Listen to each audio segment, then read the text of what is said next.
The Tortoise is not known for many things. It's slow, does not have great armor, but it is always known for an incredibly strong gun.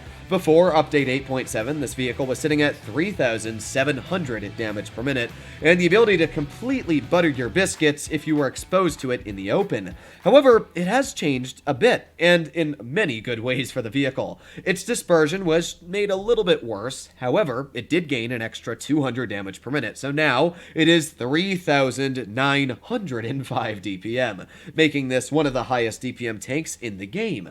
Not only that, but it got an armor buff, and a big one at that. This is what an E50 looking at the Tortoise sees. And you'll notice that it actually has some pretty troll spots all around it, but it's really when you start to use the gun depression and as well you angle the tank that this thing becomes incredibly weak. Yes, I know that in Pantouf's video he talked about the hatch being a weak spot, but if you understand how to play a Tortoise correctly, you angle it on a wall, and what you do is you hide the hatch like this. You can still shoot your opponents, as you can see, but the hatch is hidden. The only weak spot you have is right there. I mean, that's pretty impressive for armor. That's 304 millimeters thick. Over here, it's 300, 373. Really, the only spot you can pen is 242 millimeters. This is impressive, and that's not even using full gun depression, so yeah. I like the new Tortoise. I'll be honest, it still does have weaknesses. Against tier 10s, 325, yeah, that's strong, but tier 10s will penetrate that, I'll be honest. A lot of tier 10s will. So unless you're in a tier 10 medium and you're shooting heat shells,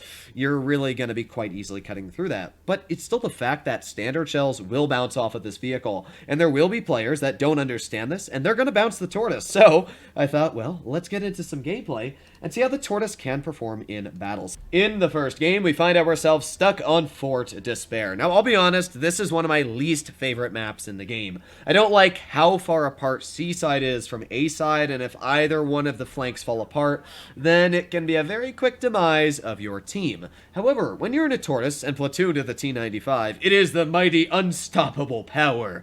Yeah, this actually went pretty well, though, I'm not gonna lie. So what do we have in the enemy team? We got an E75, Leopard PTA, and an Object 704 for the tier 9s. Those are not bad. The Leopard, yeah, that's a pretty easy Hesh, and man, does the Hesh feel insane. If you're running Adrenaline and as well shooting Hesh on this tank, like I am, you can actually get over 6,000 damage per minute, which is pretty crazy when you do think about it. We also got the Chrysler K, the STA, and the Type 59, plus an AMX CDA. So nothing too deadly up against us, but I'll be honest, against tier 8s, the armor on this tank does feel very strong.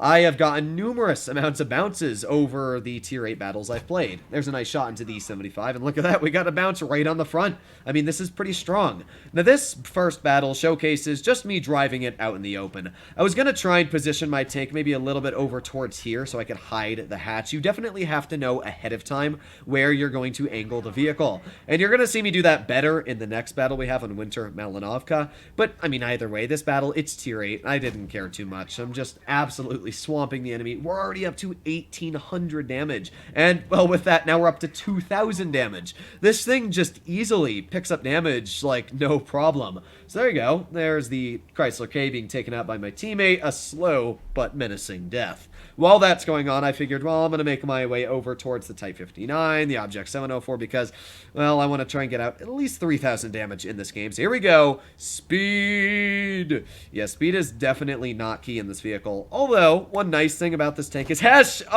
Oh, 544. It is definitely insane how much damage you can get out with Hesh. But hey, there's more Hesh! Yes, there you go. 2 shots, and now we're over 3,000 damage. So now we're going to try and break 4,000 damage. But yeah, I mean, you can clearly see where the Tortoise just feels very nice. We blocked 920. And previously, we probably wouldn't have blocked any damage. So, yeah, not too bad. And all that's left is the enemy Object 704. So, slowly making my way over towards him. There's one nice shot in. One thing I will say about the Tortoise is that while it's slow, it does carry a very solid power-to-weight ratio. So, it doesn't actually feel that slow.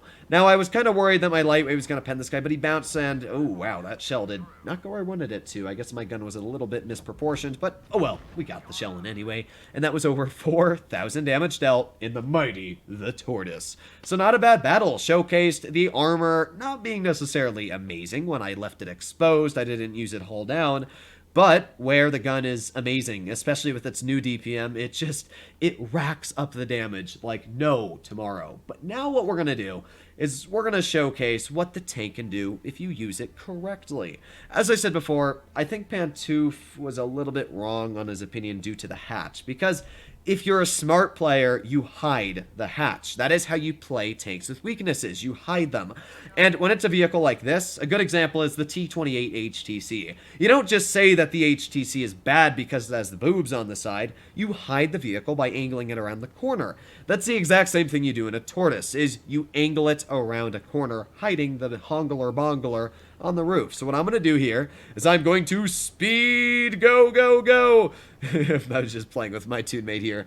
But, yeah, I mean, you'll notice that the Tortoise does actually have much better acceleration than the T95, especially power to weight. I mean, watch how much faster I climb this hill than the T95. Yeah, it's definitely better on power to weight ratio. So here we go.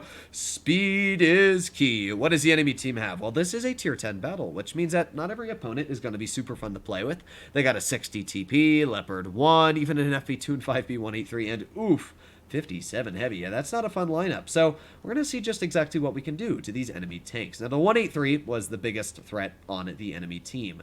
But you'll notice I'm purposefully driving over towards this building in front of me so I can angle the tanks. Here we go, driving to the building, driving to the building.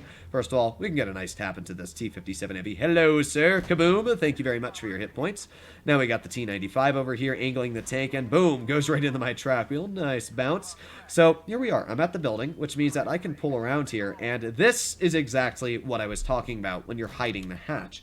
For this scenario that the enemy Tortoise is looking at me, he doesn't see my hatch. This is what he's looking at. Obviously, you can't really see everything, but that's what he's looking at. So this guy cannot see my weak spot, which is great. I'm hiding it right over there. That is how you want to run your Tortoise, and that guy is obviously exposing his hatch. So because of that, I'm penetrating the weak spots. But I mean, look at that armor. It was actually quite red on the vehicle. If I didn't see that hatch, I would have had to load premium ammunition. That was not the case in the previous update. And while you're doing that, this vehicle is absolutely smashing you. Again, I'm doing the exact same thing, hiding my hatch. So this vehicle, this is what he's looking at right now. This T95 is not really seeing any weak spot on my tank. I'm using it hull down. It's actually impressive. And if you over-angle it correctly, you can get some very, very solid armor. So I finished off the T95. We got the 60 TP. Just tried snapping a shell. It's not like it hurts. So we got the T57 heavy off to the side. And I am driving up. Speed. Go, go, go. Come on, we can get a shell into the 60 TP. I believe in the Tortoise. Is he going to drive up? Come on, come on, come on. Beautiful. Nice tracking shot into his tank. We're at 2,300 damage. And obviously with this insane reload, we're going to tap another shell into his vehicle. One nice thing is because you're so slow, the gun doesn't actually feel inaccurate at all. You can just easily get shells out. So there's one tap into the Leopard. And, well, watch this Object 84. Yes, he will disappear. We will saw his head in half for today's magic trick. And all that's left is the Leopard. Has shell into the side. And there you go, 3,600. So this is the new and improved Tortoise. Do I think that you're going to win every battle? No. There are situations where I've played the Tortoise. In fact, a perfect example to showcase how to not play the Tortoise, and I did this kind of on purpose, is to not drive like this. I played it in mid. And sure, I have great DPM, and this battle was not a loss. I actually did okay for all that's worth, but it's definitely not that kind of tank where you're going to expose the hatch, because when you position it like this is what the enemy team sees. They see that massive hatch. That is obviously not what you want them to see, because watch that hatch. Just keep watching it, because it is going to be absolutely peppered by shells. Yeah.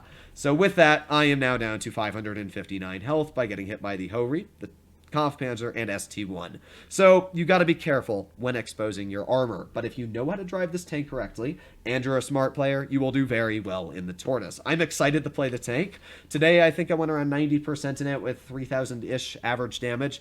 I do think the T95 is better because it has overall better armor and it still has very good DPM plus the alpha.